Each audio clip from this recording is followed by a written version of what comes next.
Un conseil, madame, un conseil, monsieur, mangez. Y'en a qui prennent un petit coup, moi je mange. Y a-t-il un pilote dans l'assiette? Y'en a qui lèchent les vitrines, moi je mange.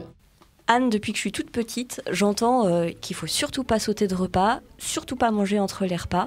Ça veut dire que quand ça m'arrive, parce que ça m'arrive quand même de temps en temps, je me flagelle. Ça dépend, très cher. Quand est-ce que ça t'arrive de sauter des repas? Très souvent le soir. Alors, est-ce que par hasard tu fais un goûter? Ah bah oui. Un bon gros goûter avec ton petit bout. Voilà, tout à fait. Donc, effectivement, probablement t'as pas faim le soir parce que ce que t'as mangé au goûter t'a apporté suffisamment d'énergie pour te permettre de durer toute la soirée et avoir à nouveau faim le lendemain matin pour ton petit-déj seulement.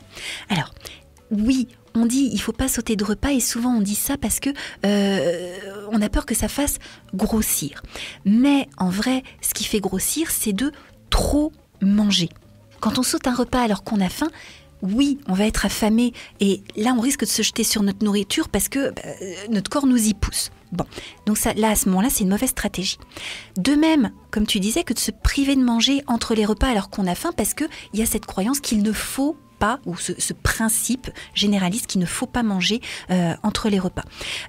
Quand on a faim, on a besoin de manger. Donc on reste en accord avec ses bons sens, avec les bons signaux de notre corps. On a faim, on mange, on n'a pas faim, on ne mange pas. Alors est-ce que ça veut dire que j'oublie tout principe de régularité et que tout le monde peut manger absolument quand il a envie? Quand il a envie, quand il a faim, ça finalement c'est la base d'une régulation innée. Ça va être adapté de sauter un repas quand on n'a pas faim, parce qu'on peut n'avoir pas faim quand on a beaucoup mangé au repas précédent, qu'on a suffisamment d'énergie pour continuer à tenir, comme c'était le cas de ce que tu expliquais tout à l'heure. On peut aussi ne pas avoir faim parce qu'on est un petit peu souffrant, on est fatigué, et que la digestion, elle serait d'autant plus lourde à gérer par notre organisme. Ponctuellement, pour un adulte globalement en bonne santé, pourquoi pas, ça peut soulager. On commence à avoir un gros rhume, en plus on n'a plus trop les goûts, on est encombré au niveau ORL, on mange pas. Donc on n'a pas spécialement faim à ce moment-là, on sent que le corps n'est pas très disposé.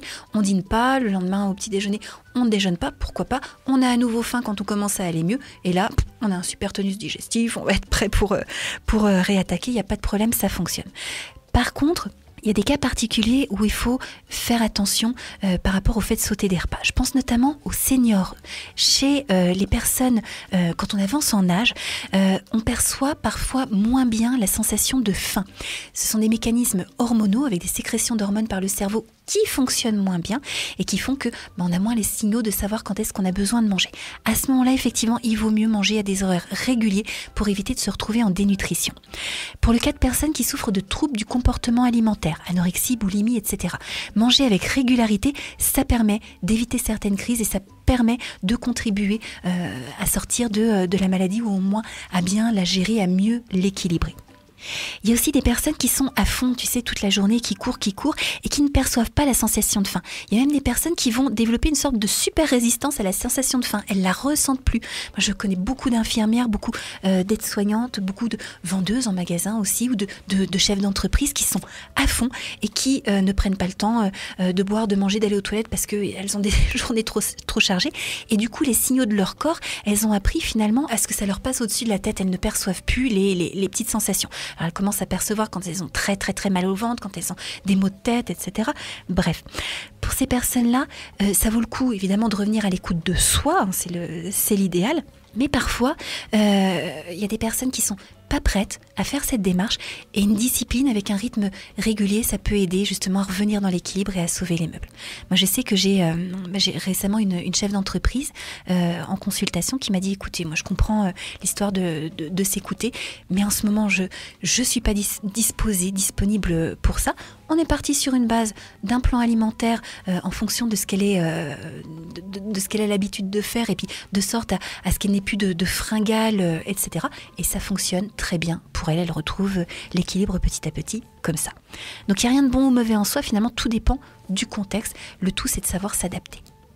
Donc ça veut dire que si j'ai pas faim et que je mange pas, ou que si j'ai faim et que je mange entre les repas, je vais pas prendre 18 kilos juste par cette mauvaise action. Et non, puisque finalement, tu es en train de suivre les petits signaux de régulation de ton corps et tout va bien se recaler.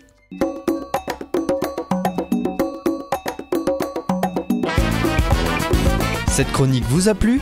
Alors participez-y en posant vos questions à Anne-Claude à l'adresse contact@radioalto.info.